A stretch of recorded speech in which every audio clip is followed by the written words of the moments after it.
नमस्कार, आप देख रहे हैं जगदूत न्यूज़, जगदूत राष्ट्रीय हिंदी समाचार पत्र चैनल में मैं देव जी आप सभी दर्शकों का स्वागत करता हूं। अभी आप पहुंचे हैं खगड़िया सदर हॉस्पिटल में और हमारे पीछे आप देख रहे हैं कि कोविड-19 का कल से शुभारंभ 16 जनवरी 2021 से टीकाकरण का यहाँ कार्यक्रम चलेगा और लगभग 10:30 बजे से यहाँ से सबसे पहले फेज में यहाँ के जितने भी स्वास्थ्य कर्मचारी हैं उनका टीकाकरण होगा और उसके बाद जिला प्रशासन के जितने भी कर्मचारी हैं उनका होगा और तीसरे फेज में आमजनों का कराना होगा। आइए अब हम आपको दिखाते हैं यहाँ कि किस प्रकार से रजिस्ट्रेशन होगा और कल यहीं पर जिला अधिकारी आलोक रंजन घोष ये इसका शुभारंभ करेंगे और उसके बाद से सुचारू रूप से यहाँ पर टीकाकरण का कार्यक्रम चालू होगा। आइए हम आपको इस कैमरा के माध्यम से आपको अंदर दिखाते हैं कि किस प्रकार से कहाँ पर कौन कौन से रूप में किस तरह की व्यवस्था होगी और टीकाकरण के लिए किन किन नियमों को जानने की आवश्यकता होगी।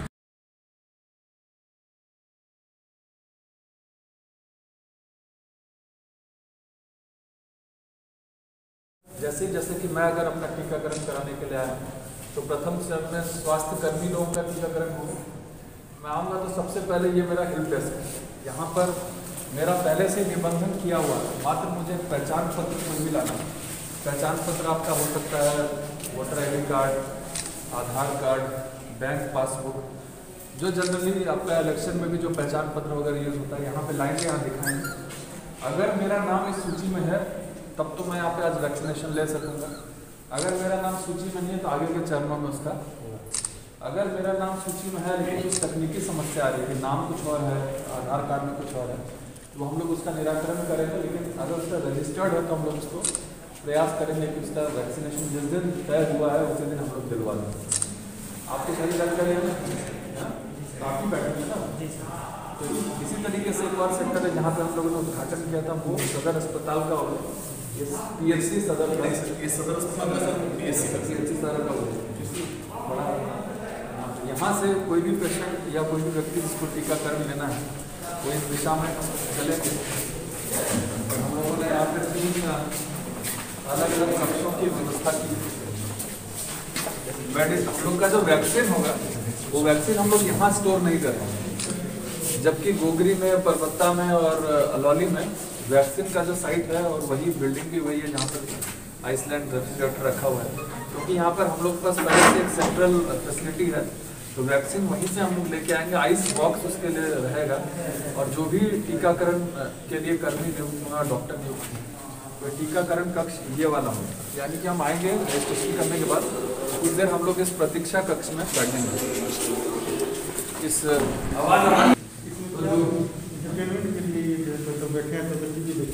हाँ, यहाँ पे लोग बैठेंगे, पहले वेटिंग रूम रहेगा अपना। इनका जब भी नंबर आए तो क्योंकि एक दिन में एक साइड पे 100 से ज़्यादा लोगों का वैक्सीनेशन हम लोग अभी प्लान नहीं कर रहे और ये मान के चलते हैं क्योंकि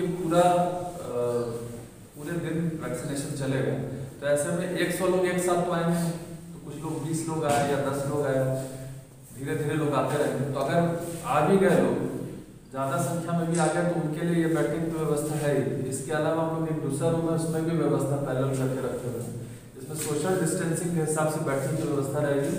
टीवी चलता रहेगा। कल लाइव वेबकास्टिंग होगी, यानी कि माननीय प्रधानमंत्री जो उसका उद्घाटन करेंगे दिल्ली से, उसका लाइव यहाँ से दिखाया जाएगा रूम से। जो भी आएंगे वो भी देख सकते हैं और हम लोग लिंक भी शेयर करेंगे, मीडिया भी अगर चाहे तो उसको देख सकते हैं। यहाँ से बैठने के बाद उनका नंबर यहाँ पर हम लोग फॉलो करेंगे, नंबर और नाम, क्या नाम पता सब कुछ सही है कि नहीं, क्योंकि वैक्सीनेशन जिसको पड़ेगा अभी सेम उसी व्यक्ति को 28 दिन बाद वैक्सीनेशन दिया जाना है। जो पहले चरण में था उसको दूसरे में दे दिए और अकाउंटिंग रहनी चाहिए कि सारा चीज़ जिसका भी वैक्सीनेशन हम लोग करा रहे हैं A to Z उस सारे व्यक्तियों का हम लोग को 28वें दिन पुनः वैक्सीनेशन कराना है। यानी कि ये 2 डोज का वैक्सीन है और अगर वैक्सीन ऐसा होगा कि एक पड़ा दूसरा नहीं पड़ा तो कोई फायदा नहीं होगा इस वैक्सीनेशन का, या सिर्फ दूसरा ही पड़ा तो उसका भी कोई फायदा नहीं। यहाँ पे आने के बाद अपना जब पहचान वो लोग सिद्ध करा लेंगे तो उसके बाद वो पेशेंट, महिला या पुरुष जो भी है यहाँ पर आएंगे। यहाँ पे जो भी टीकाकर्मी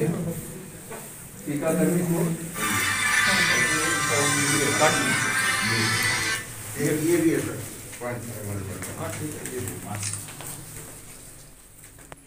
वन टाइम यूज वाला सिरिंज एक ये भी है और एक ये भी है। ये हम लोग को पर्याप्त संख्या में 2.5 लाख के करीब यूनिट्स प्राप्त हो चुका है, जिससे दिया जाएगा 0.5 ml ही 0.5 ml ही इसमें इंजेक्शन दिया जाएगा।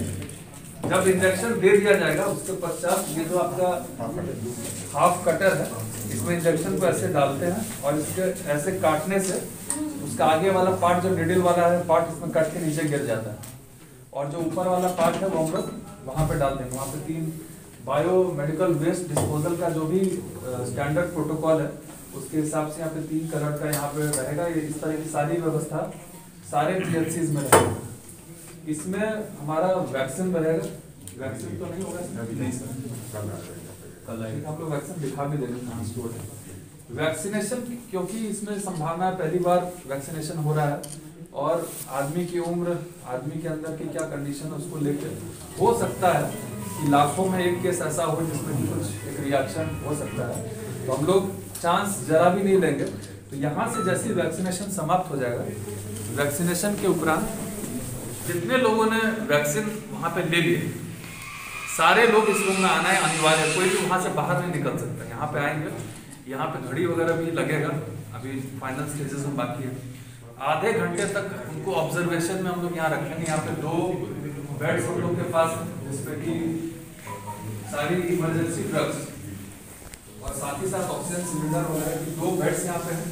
जस्ट इन केस अगर किसी को समस्या होती है तो तुरंत यहाँ पे उसका उपचार शुरू हो सकता है। अदरवाइज वहाँ पे कोने में चेयर्स लगे रहेंगे जिसमें लोग नॉर्मली बैठकर रहेंगे। ये मैं बोल रहा हूँ कि बहुत ही विषम ही परिस्थिति होगी कि कोई एक ऐसा केस निकलेगा, तो उसके लिए हमारी रेडीनेस है। इसके अलावा हम लोगों ने निर्देश दिया हुआ है कि जो भी बाहर परिसर है वहाँ पर एम्बुलेंस रेडी मोड में उपलब्ध रहेगी, ताकि इन केस अगर किसी की स्थिति खराब होती है तो उसको हायर सेंटर में भी तुरंत ले जाया जा सके एम्बुलेटरी सपोर्ट के साथ।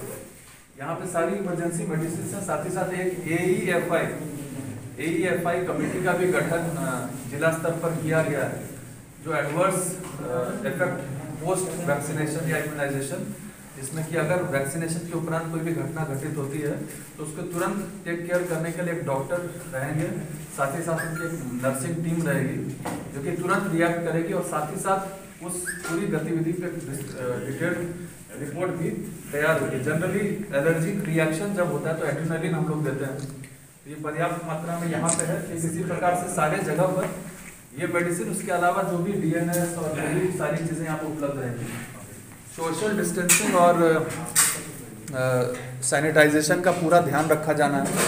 मैं आपको बोलूँगा कि सैनिटाइजर वाला जो मशीन हम लोगों ने लिया था लगा देंगे सर, आगे मिल सकता है, आखिर में लगा सबसे आगे। तो जो भी मुझसे आप बोले कि उनको स्टाफ यहाँ पे रहेंगे, यहाँ पे आधा घंटा जब बीत जाएगा, आधा घंटा बीत जाने के बाद अगर कोई रिएक्शन नहीं है तो हम लोग मान के चलते हैं कि जो कि ये सब रिएक्शन तुरंत होता है, अगर होता है उसके बाद फिर हम लोगों को घर जाने देंगे, क्योंकि हमारे पास डिटेल कैप्चर्ड है।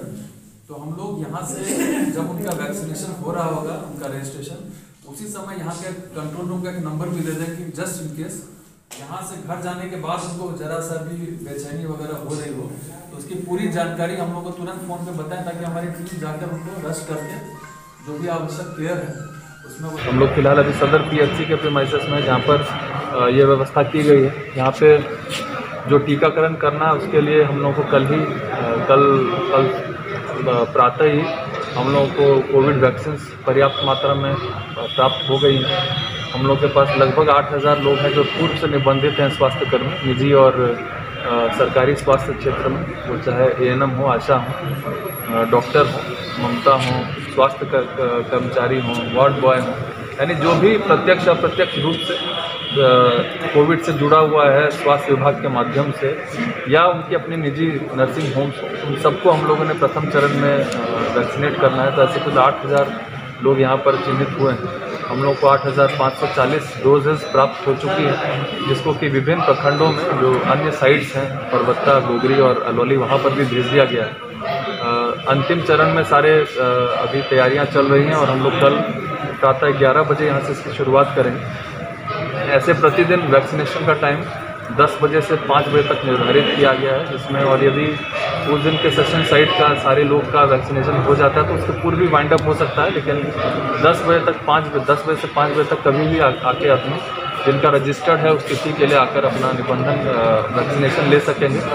वैक्सीनेशन लेने के उपरांत उनको आधे घंटे तक ऑब्जर्वेशन में रखा जाना है ताकि कोई भी अनटूवर्ड इफेक्ट्स या फिर कोई भी एलर्जिक रिएक्शन यदि किसी को होता है तो उसकी तुरंत उसके संबंध में कार्रवाई की जा सके।